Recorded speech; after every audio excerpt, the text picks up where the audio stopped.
Diablo 4's world tiers work. So we talked about Diablo 4 the other day. We're going to do it again. Here we go. Which be designed so the game revolving door people coming and going till next patch. We're fine with it? Yeah, it's just common sense. Here we go. The game's world tier structure. Turn it down. We know that we have an audience of folks that have played lots of Diablo and are looking for a challenge. And so our second world tier 2, and our first world tier are available from level 1 when you first start playing the game. And you can select among them based on the amount of challenge that you want. And you can select, so it's like hard or easy. That's fine. The first tier adventure mode is tuned more for people who are new to Diablo, or people who just want to enjoy the story and not worry about the combat too much. You know, it's always a drag when you're engaged in the events that are happening and then you like die 10 times in a row. It really takes you out of that experience, right? So it's good to... So if you're a game journalist, have that kind of mode. But for people who are looking for more of a challenge, we have that second number 2 mode. And then as you level up, and you get up to level 50, and you get through the campaign, and you start getting into the later levels, because of course you can go up to level 100 is our level cap. That's a lot. You're going to progress through those additional world tiers. And those work somewhat more like the Diablo 3 world tiers or difficulties work. In that, are we talking about Torment or Hell and Inferno, though? Well, which one? As your gear is progressing, and of course, depending on how optimized your gear is in terms of efficiency, you're going to progress up through those world tiers, and that's going to set effectively how your kill rate of monsters, the rate of loot acquisition, and as you get up into those later world tiers too, in Diablo 4, you're going to get access to sacred and ancestral item tiers, which are higher tiers. Let's see, are these new items 42 max life, 6 life on kill, the duration of your defensive skills, stand aside your own damage and ground effects, you increase the damage it deals by 26%. Alright, these seem pretty good. Okay. Yeah, these effects are decent enough. Tiers of items that have more exciting stuff. There's even a few items that are reserved for those later parts. Okay, so these are the uniques. Poisons no longer deal damage over time. They do 127% of the dealt damage whenever your poison expired. Okay. Whenever Hurricane deals damage, there's a chance to automatically cast Tornado at the target for free. Okay, that's, I guess, for druids. Poisoned enemies by Lacerate Thrash instantly deal 25% of the remaining damage to nearby. That seems really fucking good. Okay, yeah. So these are decent. A few unique. And when a game that's like its core loop of Diablo is about progression, having a way to measure your progression, you know, through world tiers or in D3 was like through torment levels. I feel like measuring progression through torment levels is not as fulfilling as measuring progression through new content. It felt really good whenever I could actually farm Act 3 comfortably on Inferno in Diablo 3. It felt really good whenever I could actually do, you know, like Forge of the Phoenix or something like that in Path of Exile. Like, just doing the same thing with bigger numbers is just not as fulfilling as being able to access something new because you've unlocked those bigger numbers. I think Path of Exile does this the best. I feel like other games also do it probably pretty well too. It's lazy content. Yeah, it's the same as like the Greater Rift system. Like, you just do the exact same thing over and over and over. I mean, come on, that's not very good. So I hope that they actually make some content that's available only for like high-end players. Immortal, it's like going from Hell 1 to Hell 5. That idea that as you become more powerful, you want to challenge yourself, and then by challenging yourself, you get better loot, which means you get more powerful, means you want to challenge yourself. And so you kind of get into this, you want to be able to... I do think that if you get really good gear, you should get to the point to where you can fucking one-shot everything and you're a complete fucking god.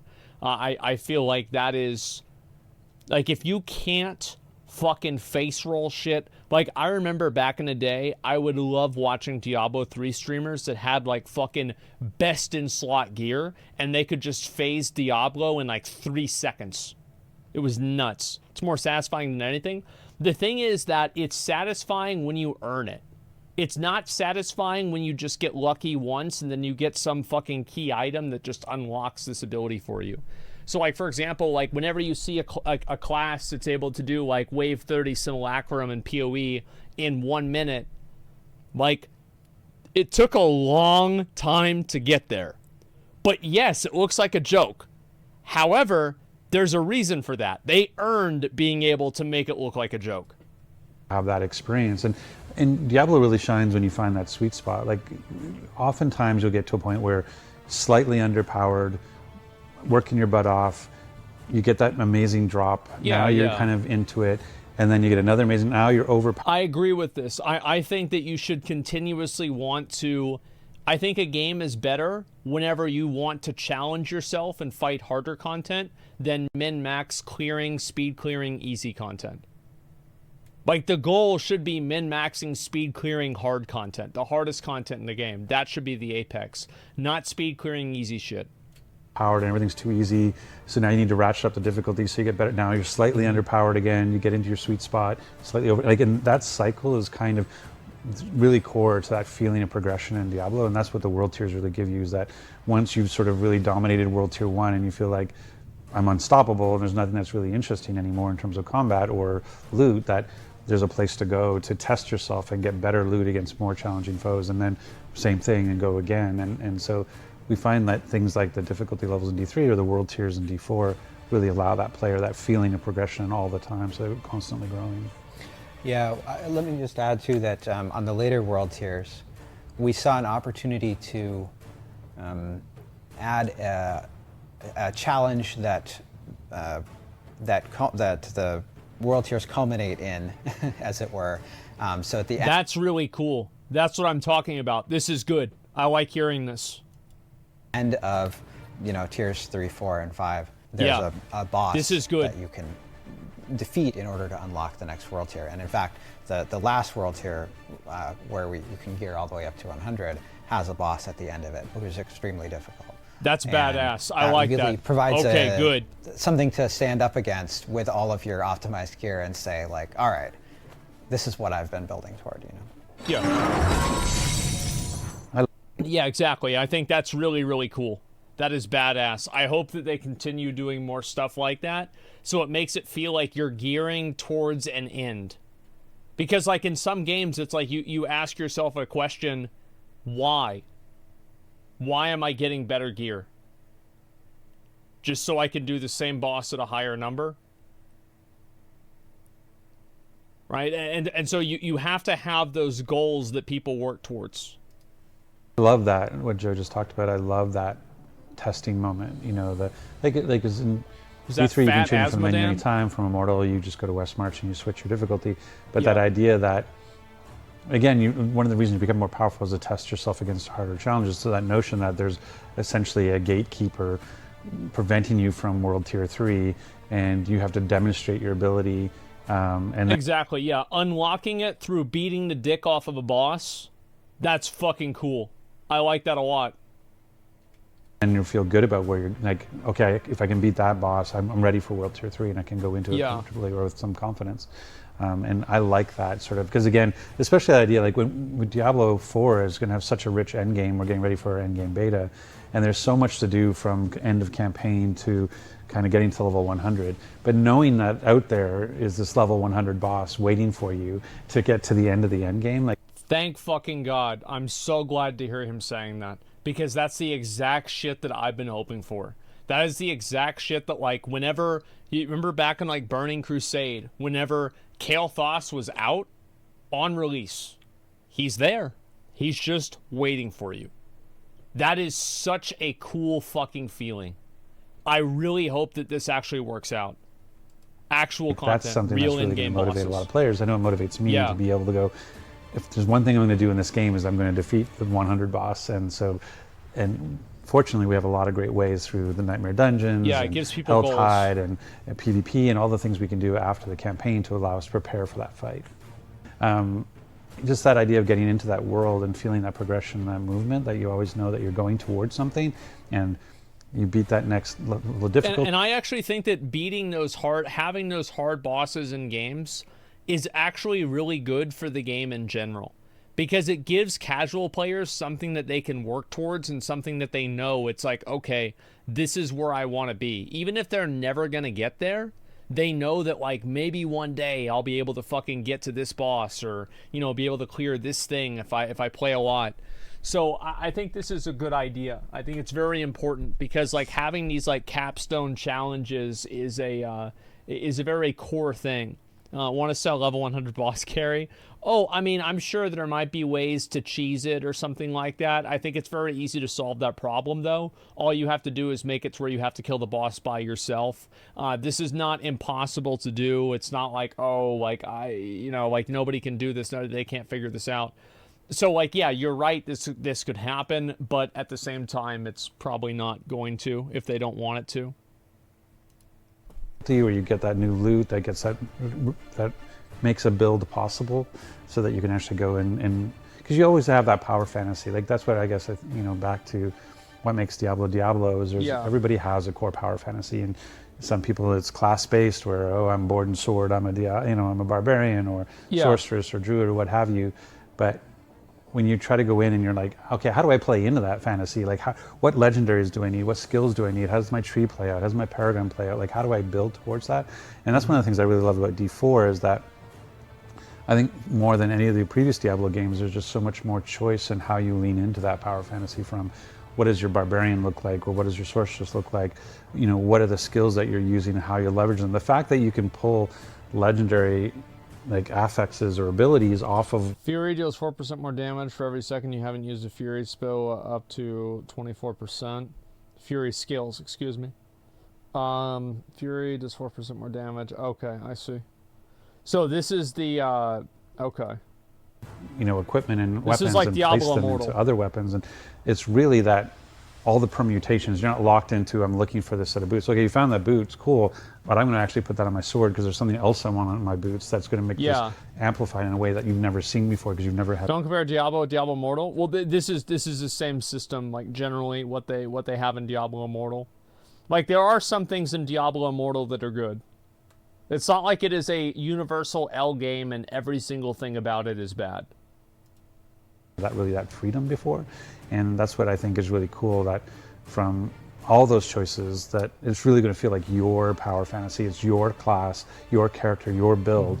And even if we both play barbarians, they're both going to look very different. We're going to have very different builds, and they're going to play very differently because of the skill trees and the immense paragon boards that we can, like, choose our path through those, which is going to be very different as well. Various legendaries is a big deal to take that because typically you go till they're all orange, right? Like, you're playing, you go like, okay, blues are cool, yellows are cool. Okay, I got my orange, I got my legendary, and the green. But now that you have a great affix that you really love, like, I want an extra skeleton cat mage to be a part of my army, and I can put that onto a yellow and turn it into a legendary. That really gives the player control, and the ability to figure out how to best optimize their build. Sure, yeah.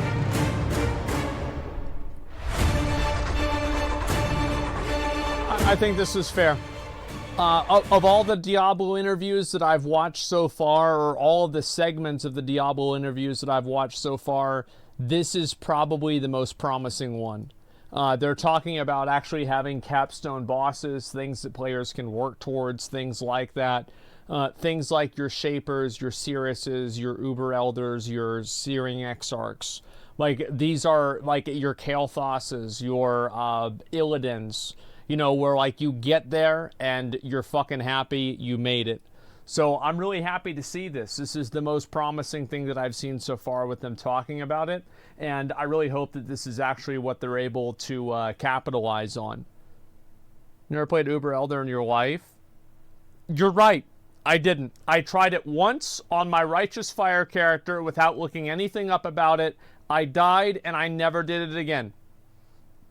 But I bet I killed Sirius at least a month before you did. At least. Minimum. I don't want to hear about it. There you go, beat the game. Listen, I'm not the greatest Path of Exile player, okay? But I've done okay a number of times. You mean got carried? Yeah, by my minions. So, yeah, I remember I was in Discord with Rich at the time, and he didn't even believe that I beat it. Did you help Emeru dig a hole yesterday? No, I didn't help them dig a hole. If I had, it wouldn't have been like fucking 2 feet deep. Like, I mean, let's fucking be real. Bro, like in my backyard, me and the boys dug up a big ass fucking hole, like 5-6 feet deep. And it was a big fucking hole. It took us weeks to go through all that because we were kids. And I would make the other kids in the neighborhood come over and then dig the hole. And if they did, I'd give them soda. So those were the good days, man. And we cut somebody's power line. Never heard anything about it, but we did cut it. So we just buried it back in there. We said, like, I don't know how this shit happened. Like, I have no idea. Yeah, digging a hole. Yeah, we fucked up. We absolutely fucked up. But, yeah, it was a bad time. Putting kids 6 feet under? No, we just wanted to have, like, a bunker, kind of, like, for our fort. So, like, we wanted to be able to build a fort, but, like, stand up inside of it and then have, like, half of it or, like, most of it be underground so we can put stuff in there.